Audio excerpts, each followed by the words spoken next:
Et salut! J'espère que vous allez bien, vous l'avez vu dans le titre, aujourd'hui je reviens pour vous présenter ma pile à lire de l'été, tout simplement, puisque je n'ai pas assez lu pendant le confinement, et depuis le confinement j'ai pas mal lu, mais les titres que j'ai lus, je ne peux pas vous les présenter tout de suite, je vous les présenterai dans la prochaine vidéo. Donc voilà, je me suis dit, bon bah, qu'est-ce qu'on va faire? Bah on va montrer ce qu'on a l'intention de lire, et on va annoncer aussi ce qu'on a l'intention de faire cet été. Voilà. Donc c'est parti, je vous montre ça tout de suite. On commence avec ce que j'ai l'intention de faire cet été, puisque si vous me suivez sur Instagram, vous êtes déjà au courant. Mais cet été, j'ai bien l'intention de relire une saga. La saga qui a terminé ma passion pour le livre, qui m'a vraiment mis le pied à l'étrier et qui m'a fait passer mon premier... Non, pas qui a mis le pied à l'étrier. C'est la saga qui m'a fait passer mon premier galop, parce que la saga qui m'a mis le pied à l'étrier, enfin c'était pas une saga, mais c'était Fahrenheit 451 de Ray Bradbury, comme je vous le disais dans ma vidéo, le livre qui a changé ma vie, puisque c'est vrai, il y a un livre qui a changé ma vie. Bref, j'ai envie de relire les Twilight. Ouais, je sais, j'ai envie de relire Fascination, Tentation... Ah mince! Oxane, comment ils s'appellent déjà les autres? Révélation, c'est le dernier.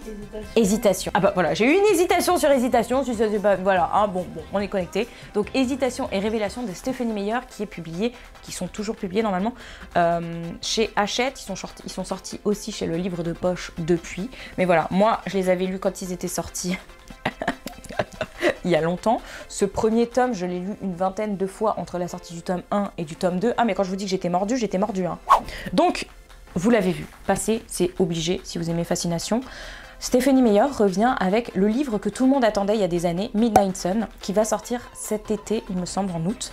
Et ça m'a donné envie de redécouvrir Fascination. Alors, je vous le dis direct, je suis pas sûre que ce soit une très très bonne idée. Je suis pas sûre de vraiment apprécier. Je pense que je vais trouver Edward extrêmement toxique, entre autres. Que Bella, qui déjà m'agaçait à l'époque, va me sortir par les trous.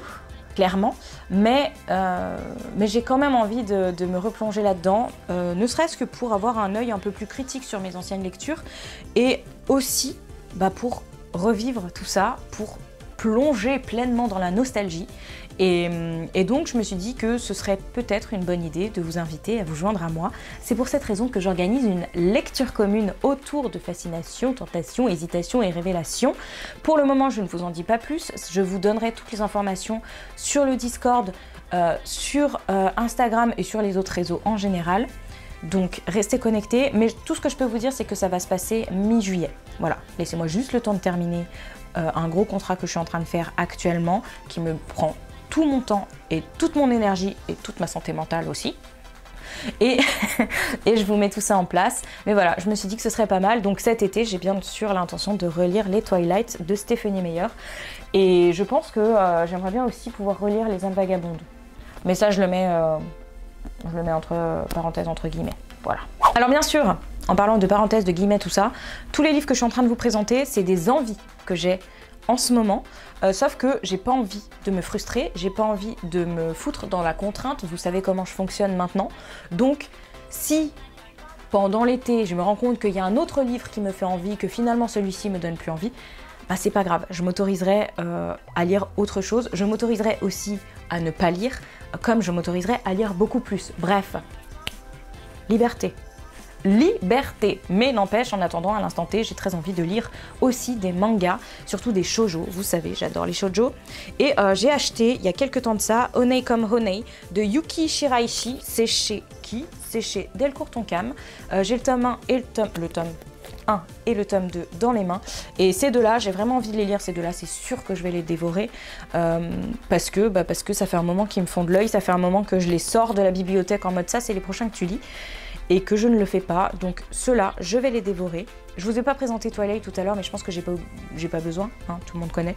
Dans ce shoujo, on va retrouver Mitsu et Kumagaya. Donc Mitsu, c'est une jeune femme à l'aspect tout à fait... Non, pas banal, elle a l'air fragile, elle a l'air douce, délicate, on dirait une petite chose qu'on ne peut pas briser. Enfin, vous voyez le cliché de la femme, un peu, hein, qui doit être là, mignonne et tout. Sauf qu'en fait, c'est tout l'inverse. C'est une femme de caractère, qui ne se laisse pas faire, et qui va tomber sur Kumagaya, qui lui, par contre, a la réputation d'être un grizzly féroce, voilà, d'être un grizzly enragé même, je dirais. C'est un jeune homme qui a l'air dur, qui a l'air fort, qui a l'air sombre, et qui en fait est tout l'inverse. Donc voilà, donc je suis attirée par ce manga, pour le moment je l'ai pas lu, mais je suis attirée parce que j'ai l'impression qu'il casse un petit peu les codes et les clichés qu'on a sur les personnages shoujo en général, même si c'est quelque chose qu'on a déjà vu, hein. Je pense que j'ai déjà lu ce genre de shoujo avec ce genre d'intrigue, mais voilà, je reste quand même super curieuse et j'ai hâte de découvrir ces deux protagonistes et de voir comment est-ce qu'ils vont s'attirer, parce que les opposés s'attirent toujours.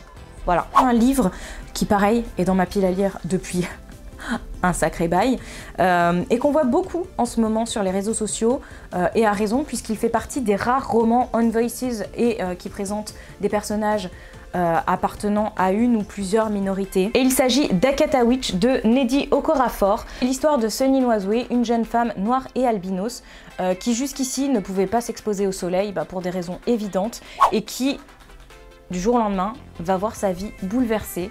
Alors, c'est ce que j'ai compris de la 4e de couverture, je sais pas exactement ce qui lui arrive, mais l'autrice est apparemment une grande autrice de science-fiction et de fantasy, donc j'imagine qu'il va y avoir quelque chose qui va lui arriver à cette jeune femme, et on va suivre en fait tout ça. On va suivre Sunny sur sa transformation, sur ce qu'elle vit au quotidien, je pense, et voilà, il me fait de l'œil. Depuis un moment, il m'en fait encore plus depuis qu'on le met en avant et à raison, puisque encore une fois, je vous le disais, il fait partie des rares livres on voices. On voices, qu'est-ce que c'est? C'est-à-dire écrit par des personnes concernées. Je le dis peut-être pas assez, peut-être que ça se voit pas assez, peut-être que j'en parle pas assez, c'est vrai, peut-être que moi aussi j'ai besoin d'être encore éduquée sur les sujets, mais j'ai totalement conscience qu'il y a un problème dans le milieu littéraire francophone. Quand vous allez en salon du livre, posez-vous juste une question. Combien de personnes racisées signent vos bouquins? Je pense que ça devrait vous donner un petit ordre d'idée sur tout ça. Moi-même, quand je me déplace ou quand je vais à des rencontres ou à des vœux ou à ce genre de trucs avec le milieu de l'édition, en général, je suis l'une des rares à être racisée, mais j'en ai conscience à mon échelle et je pense que c'est important qu'on fasse bouger les choses. Je pense que c'est important qu'il y ait plus de diversité et de représentativité dans le monde du livre, parce que voilà, le monde n'est pas tout blanc ou tout noir. Et je trouve que c'est important que tout le monde puisse s'éduquer au travers de la lecture et se sentir représenté ou pouvoir s'identifier au personnage qu'il lit. Après voilà, je tiens à vous dire que ne vous attendez pas à voir des livres qui traiteront du racisme, qui seront focus sur le racisme sur ma chaîne, pour la simple et bonne raison que ce sont des livres que je ne peux pas lire. Voilà, je n'y arrive pas, c'est comme ça. J'ai essayé avec The Hate You Give, et c'est au-dessus de mes forces. Je ne peux pas terminer ce livre, ça me met dans un état, je n'arrive pas du tout à gérer mes émotions. C'est comme les films ou les séries qui traitent du sujet. Il y a plein de films que je ne peux pas regarder. Voilà, moi quand Baptiste regarde ce genre de film, moi je quitte la pièce et je pars en pleurant. Voilà, donc ne vous attendez pas à voir ça sur ma chaîne. Ceci dit, j'ai conscience qu'il faut donner plus de voix, plus de lumière et de visibilité aux livres qui permettent d'avoir plus de diversité, de représentativité, et c'est important en fait. Donc je vais essayer de faire des efforts, c'est promis. En attendant, je vais lire Akata Witch, j'espère qu'il va me plaire. Un autre livre, en fait là j'essaye de vider ma palle un peu parce que j'ai des livres qui sont dans ma pile à lire depuis longtemps, qui me font de l'œil et que je n'ai pas pris le temps de lire. Et un livre qui est dans ma pile à lire depuis longtemps, qui me fait de l'œil et que je n'ai pas pris le temps de lire, c'est aussi Manderley Forever de Tatiana de René, que j'ai ici chez Le Livre de Poche. J'aime beaucoup la plume de Tatiana de René que j'ai déjà découvert au travers de plusieurs de ses ouvrages. Et donc voilà, j'ai très envie de le découvrir. C'est une petite brique quand même, donc bon, je pense que je vais mettre un petit temps, ou alors pas du tout. Peut-être que je vais être complètement happée par cette histoire. Je ne sais pas, en tout cas j'espère. Mais si jamais il vous tente, sachez qu'il est au format poche. Et avant, je vous conseillerais quand même de lire le Rebecca, ou peut-être pas. En fait, j'en sais rien. Mais en tout cas, si vous n'avez pas lu Rebecca de Daphné du Maurier, les gars, allez-y. Allez-y, c'est un chef-d'œuvre. Il est génialissime, vraiment. Je vous invite à aller voir un de nos précédents lives avec les moldus de lecture, dans lequel on a parlé de ce livre en large et en travers. On a toutes les 5 adoré, il me semble. Donc en général, c'est très rare qu'on aime toutes les 5 les bouquins qu'on lit ensemble. Là, je crois que c'était le cas. Donc vous pouvez y aller les yeux fermés. Voilà. Bon, on poursuit cette fois-ci sur un autre titre dont je ne connais pas du tout le résumé. Et pareil, je ne veux pas savoir.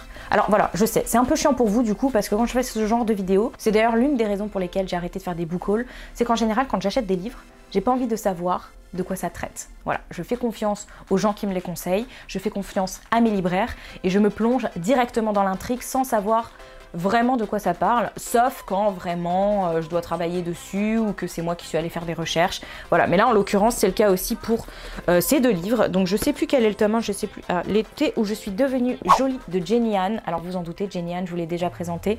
J'ai lu À tous les garçons que j'ai aimés, les 3 tomes, j'ai adoré et j'avais envie de retrouver un petit peu cet esprit un peu doux, apaisant et distrayant, surtout cet été. Voilà, j'en ai besoin pour l'été. Vous avez été super nombreux à me conseiller sur Instagram cette série-là, de la même autrice, et donc j'ai décidé de vous croire, j'ai décidé de vous suivre.